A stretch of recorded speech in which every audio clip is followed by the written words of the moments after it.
sparkly. I'm bubbly. And together, we're Mineragua. The fresh, sparkling water for those who are bubbling over with life. And crave new experiences. Are you thirsty for adventure, more laughs, and more excitement? With Mineragua in hand, it's easy to live life with sparkle. Just look for the glass bottles with tiny bubbles wrapped in blue. And you'll taste and feel the difference of Mineragua sparkling water. Mineragua, get your fizz. Unfortunately, what you're about to hear is real. The members of this radio program are simply not that bright, or what some people would call educated. They are merely stupid. They're not trying to offend anyone on purpose. And all have played doctors on TV. You have been warned and are cordially invited to join the party. This is the men's room. Forget it, man, and get with the countdown. Get with the countdown. Shake this square world and blast off the Kicksville. The trippers, the grasshoppers, the hip ones, all gathered in secrecy and flying high as a kite. This is the men's room with Miles and Thrill. You know what they say, shake your radio more than 3 times, and you're playing with it. You're listening to the men's room. And away we go. Welcome to show number 2,920. Along with Steve the Thrill Hill, the Ted Smith, Robin Fox, and my cock, Montgomery. And the men's room. On tap today, who sucks less? We will review some men's room rules. Get ready to play Profile This. Plus headlines, a men's room shot of the day, fun with listener emails, and everyone's favorite TV time with Ted. Clack, drinking and drunk. All right, here we go. Plumber in Ireland digs a tunnel from home to the pub and drinks every night when his wife falls asleep. Yes. Meanwhile, an English sex doll company will replicate your dead lover, but the price is definitely not cheap. Let's get it on. Texas couple admits to performing karaoke at restaurant, but not on karaoke nights. A woman has sex on a new bed and then suddenly takes flight. And an Uber driver faces life in prison for, quote, the ride from hell. That is all coming on today's very special episode of The Men's Room. And now, here's the question. Hola, bitches. Good day to you and yours. All right. Dennis Hoff, you know him, the legal pimp and owner of the Moonlight Bunny Ranch, died at the age of 72. And aside from owning a brothel, Dennis was also a Republican candidate for the Nevada state legislature. All right. He died yesterday. And in spite of this, state law in Nevada dictates that Dennis's name stay on the ballot up until and including Election Day. Dennis Hoff passed, but as a candidate in Nevada, in spite of this little oversight, we're going to keep his name on the ballot. That's just what they do in Nevada. So think about that. But the truth is, sometimes stupid or weird things happen after someone dies. In California, a high school student's grandmother passed away and was cremated. It didn't get weird until the ashes were baked into cookies. And then it got weirder when the high school student took those cookies to class and handed them out chock full of grandma. Or you can go to England, where, as Miles said, a sex doll company is now offering to create personalized dolls of dead lovers. That's right. You've lost someone, but you still want to tap that ass. Hey, they got your back. Think about that one. They do some other things as well, but that's the one that really stood out. But look, in the end, sometimes weird things happen after someone dies. A family stops talking to each other, weird family secrets. So here is today's question. What happened after they died? Be part of the big show. Call 844-999-OLA. You can like The Men's Room on Facebook. Follow us on Twitter and Instagram at Men's Room Live. And send those emails to the Men's Room at mensroomlive.com. You are listening to the Men's Room Radio Network. We return to the Men's Room with Miles and Thrill.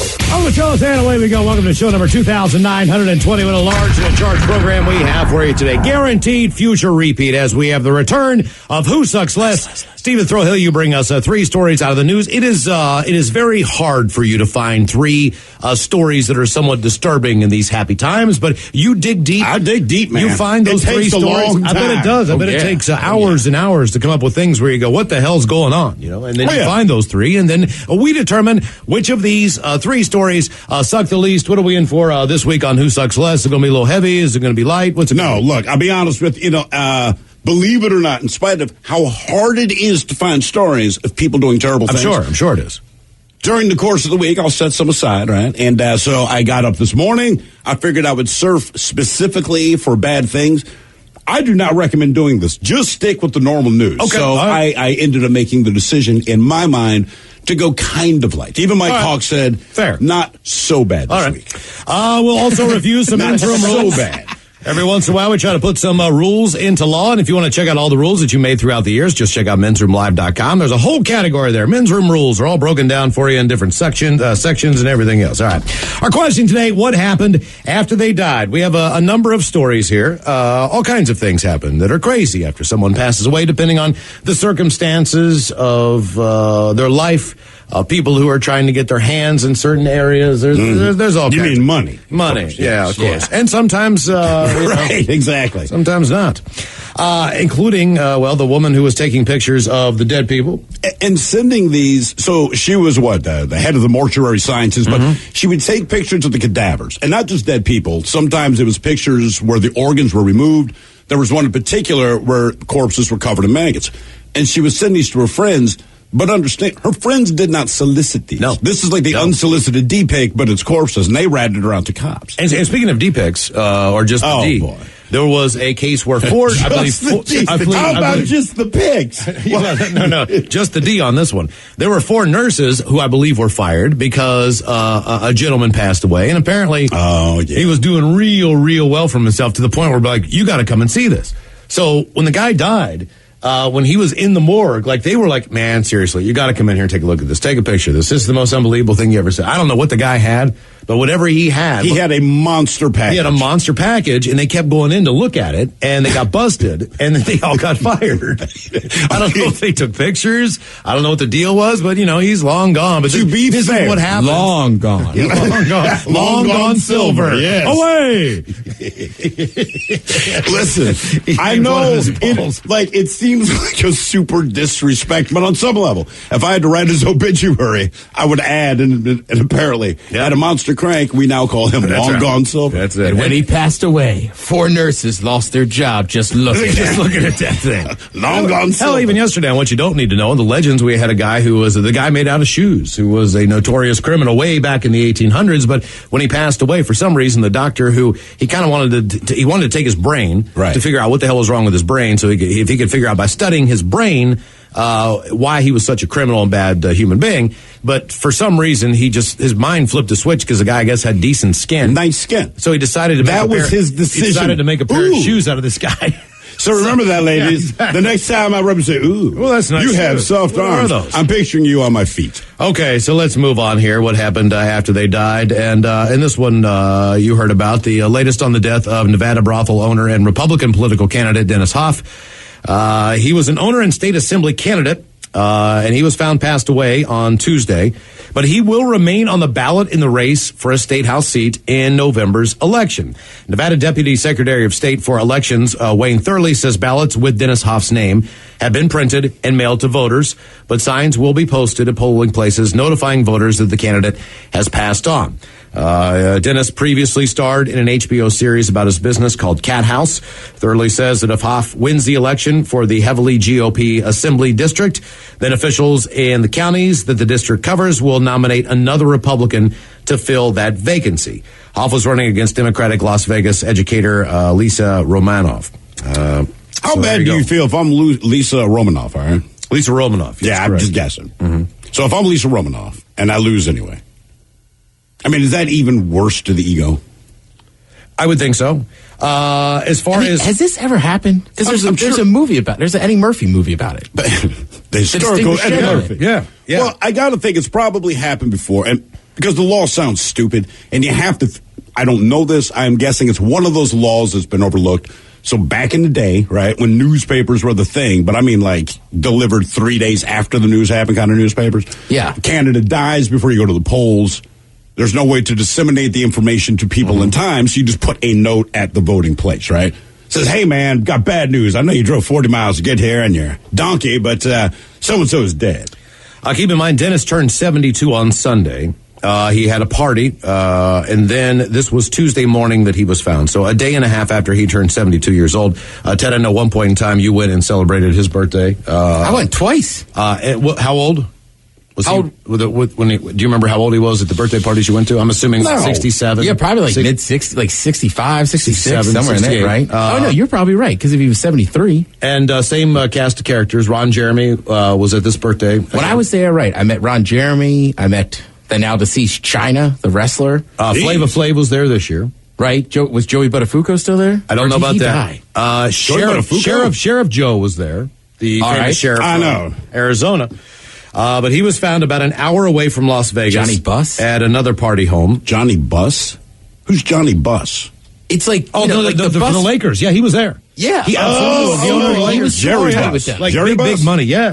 Johnny, I think. Johnny. It's another Buss. It's one of the same family. Yeah, exactly. All right, it's Johnny Buss. I mean, his sister still runs the Lakers. But right. Now, granted, I have personal experiences. I've been there. But, like, the pool at the Bunny Ranch is only allowed for Dennis and the girls. Right. So nobody else can swim in that thing? No, you can pay any amount you want. That's like his one place. And every other place, you can get in the hot tub if you pay enough, this and that. But the pool was always never.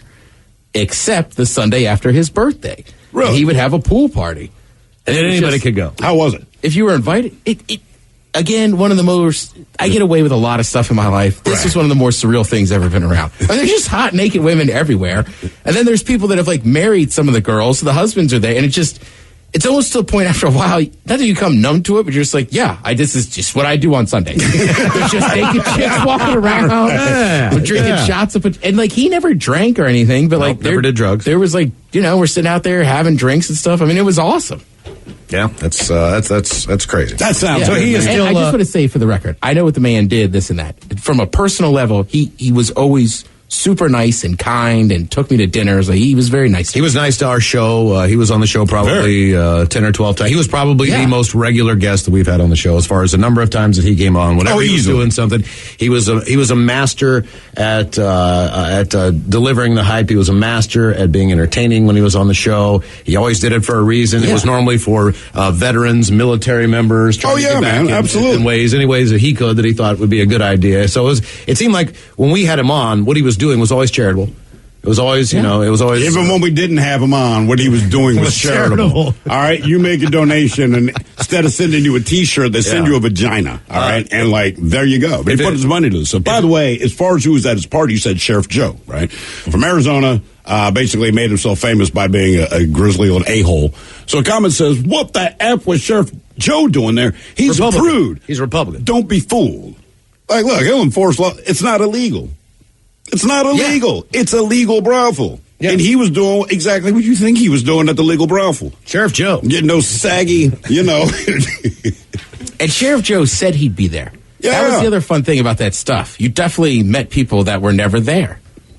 That's true. Right. Yep. Sheriff Joe is saying I was there. So think what you want. He doesn't mind that you know. There's a lot of people. Trust me. I think there's probably a lot of people in D.C. that aren't that broken up that Dennis is gone. Well, you know what? One thing about what he does and what he did, and we know this to be true, just on private conversations, is the man would never say a word about his business. No. He would never talk about clients. He would never.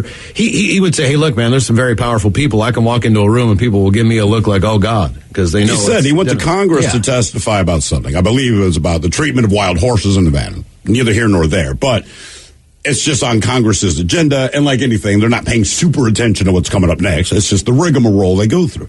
He rolls in, and it's just, and I'll never say who, but it's like there is a sizable percentage of these gentlemen who see me, and you can see the terror on their face, and then they look down to make sure what the itinerary is. Yeah. Right. And when they see that it's horses, you can just see, the blood returns to their face. And one more note. They're dirty people. One more note on him. Dirty. And Dennis, we'll say this. And this is a long time past, all right? But it was a different time for our show. We were doing different things on the radio. We came on after Howard Stern. Mm-hmm. I think the environment was a little bit different at that time as far as... no one had seen Janet Jackson's nipple. Exactly. Really? That's basically what it comes down to. And when you talk about years of people, you can say BC or AD. I think in radio we say BN before nipple. Yeah, or before, or we can't say BJ before Janet. Right, we had to switch it. We thought about that one. It just didn't seem. But we got in more trouble. It didn't seem apropos. So we switched it to BN. But we had Dennis on, and at the time he was dating Sunset Thomas. I'm pretty sure it's a real name. Was on the Cat House show, and one of the problems they had at the airport was they had all these power tools. Like DeWalt power tools, but they all had sex toys attached to them. Right. So that's her thing. Like the drills, that thing would spin around. Yeah. And then they got stopped in the airport because they had all this stuff, so they had a hard time even just getting through an international flight with all this crap. Oh, they didn't give it on. back either, man. She didn't get her stuff back. No. So when they came in the studio, we had a newspaper up all the windows because where our studio was you walked into a lobby at this facility and you could see all the stations that were in the building and the guys in the shows that were on the air and the signs and all that crap. But they would take like Boy Scouts on tour. Sure. And we were like, look, man, we're not. Absolutely. So we had to put up a newspaper all around the studio. Lo and behold, since they took all the tools, Sunset Thomas brought fruit. I guess she just figured that was plan B. It was, because that's what happened. We did the interview. We didn't let, it was a lot of theater of the mind going on in there. We didn't let everybody know everything that was going on. But we crashed our website. From hits because we had a live cam. Yeah, that was the old. And we blew CBS's live cam up. So keep in mind, and then the phone starts ringing off the hook, and people don't know what's going on. But you also have to keep in mind, we had our boss. Not sure what he's doing now, but our boss at the time was not okay with this. As we understand it, we have been told by some of our allies within the building, "Hey, man, like just lock the studio door and stay in there." Keep in mind, we have newspaper up on the window, so nobody can see anything. But we also can't see out. We just understand what's going on outside around us, which is now chaos. Now we get another note that says this: "Hey, look, as soon as this show is over, you get the F out of the building as fast as you can. Don't let anybody see you. You get out before anybody can get in your face." So we evacuate, and then all hell breaks loose. We find out all the stuff. We get called in the boss's office. Did you do this? Did you do that? That's not what happened. What was happening on the air? Guy who was our ally we walked into his office, which was across the hall from the studio. And again, this is the first time we've met Dennis Hoff and did an interview, right? Oh, yeah. And we all had fun. He just looked at us and said, and I believe it was all three of us, "Are you effing stupid?" Right? So we just said. And then he asked about the banana. I said, "Look, man, when you say it like that, it makes me feel like maybe we are." Right. But we weren't thinking that, right? And so there was a thing with the banana. He goes, "Did that happen with the banana?" We said, "Absolutely not."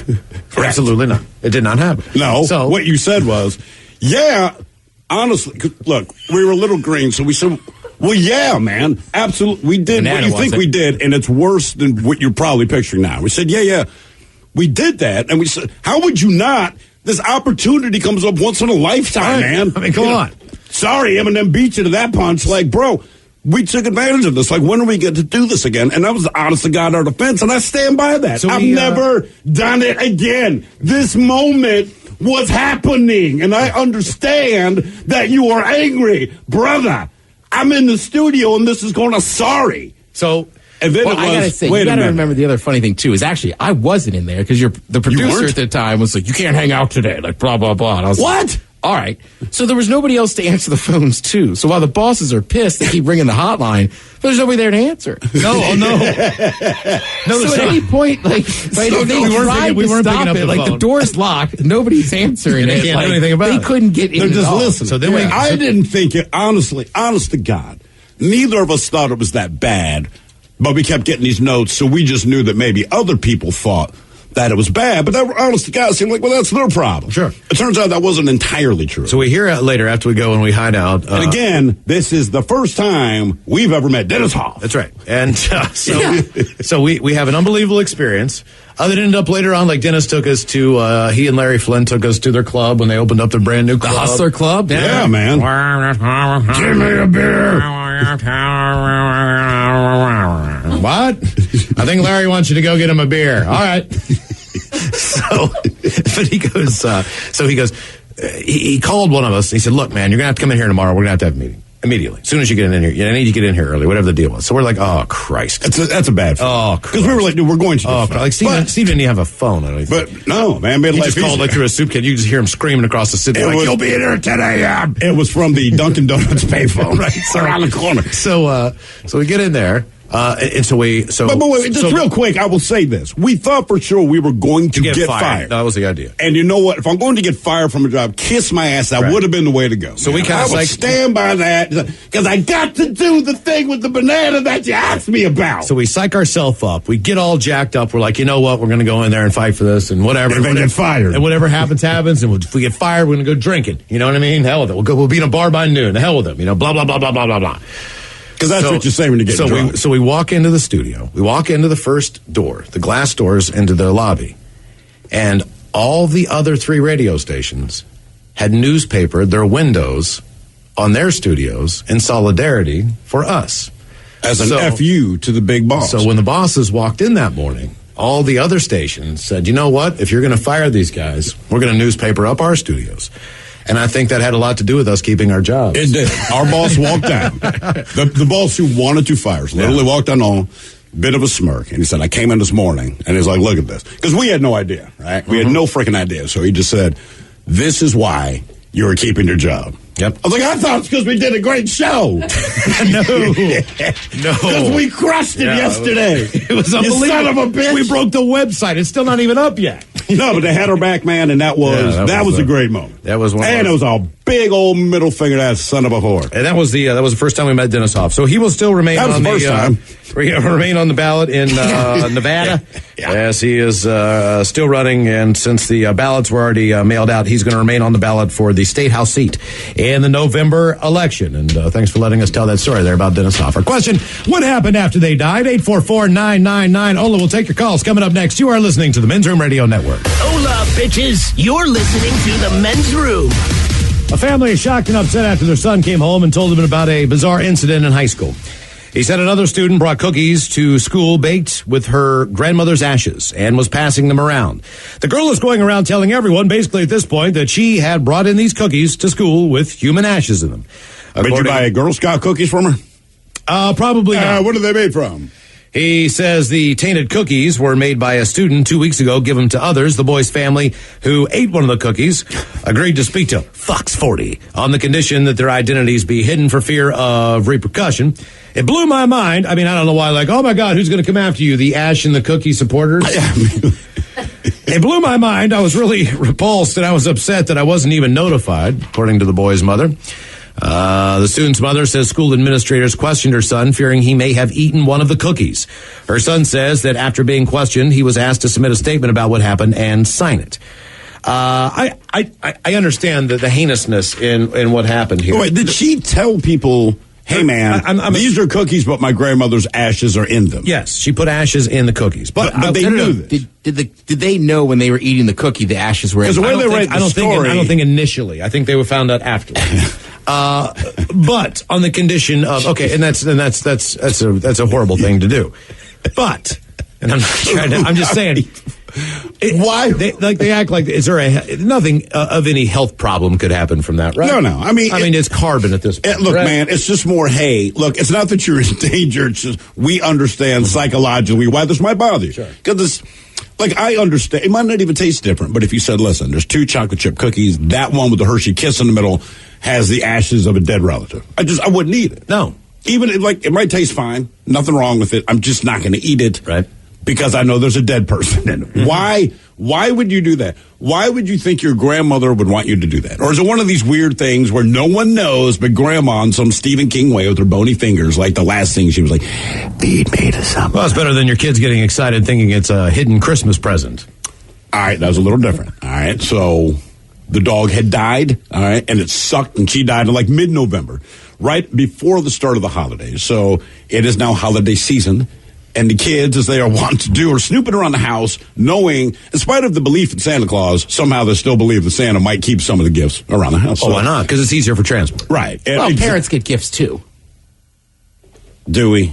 No. Jimmy no, Ted, actually, what are don't. those gifts? Well, I always got gifts from Santa. No, I'm saying I see. Santa and my the parents I gave me see. gifts. Yeah. Okay, all right. fair Yes, there is that. There is that. Obviously, parents don't get gifts. No, they don't. As parents, you don't get gifts. But You kidding me? so I don't realize that's what they're doing, man. It's like I'm like watching football, whatever it is, man. But they're snooping around the house. I'm not aware of this, but they have this smug look on their face, and they're standing side by side, and they're like, "We found something in your closet." Like, what, man? I'm thinking like it's a raccoon or something. You know what I mean? Like, you don't know with kids. It's always bad when they have that look on their face. So I'm like, what? We found one of our presents. Well, that's not the hiding place. Oh, what did you find? Did you find a box? Yeah. So was it in the back of the closet? Yeah. That's your dog. She's dead. She was cremated. There's a weird silence. I just turned around and started watching football again, all right? They went away. They came back. They still look a little sullen. I said, you know why you don't snoop around the house now? I keep dead animals in the closet. Yeah. They can believe that. The thing is, Your dead animal. yeah, but I made it clear. If But you're not listen, nice, I'll keep a dead animal in your closet. but I don't feel bad because here's the thing. Like, one, I told you don't snoop around the house, right? You don't go through other people's things. That's just the general rule. Now you know why, and it might be because daddy kills animals. You don't know. I'll let that weigh on you, right? Let that sink in, right? It's understood. And that's where your dog is now. Did that box say Pet Solutions on it? Pet Solutions. Pet Solutions. All your pets. There was nothing wrong with her, but she wasn't a good dog. I picture a Ted like a plumber, one of those plumber ads where like the plumber's always going to be on the ad, like the actual dude. Yeah. Pet Solution. She was 16 weeks old and healthy. What? And you still got a wrench in your hand too.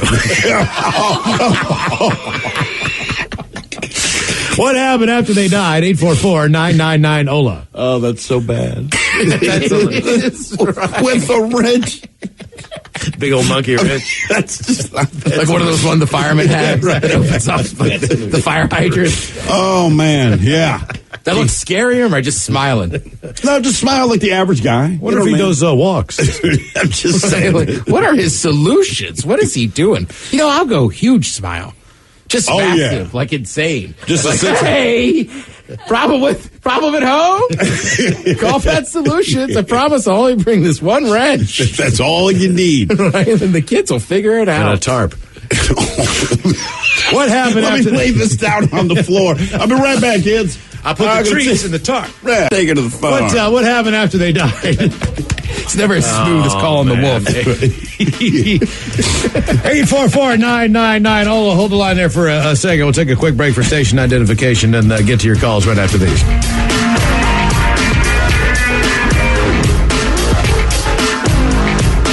Hola! The shenanigans continue on the Men's Room Radio Network. 15 minutes could save you 15% or more. My dad used to say that. Sure, yeah. It's from Geico. Yeah, whenever I would ask my dad for life advice, he'd sit me down and say, son, 15 minutes could save you 15% or more.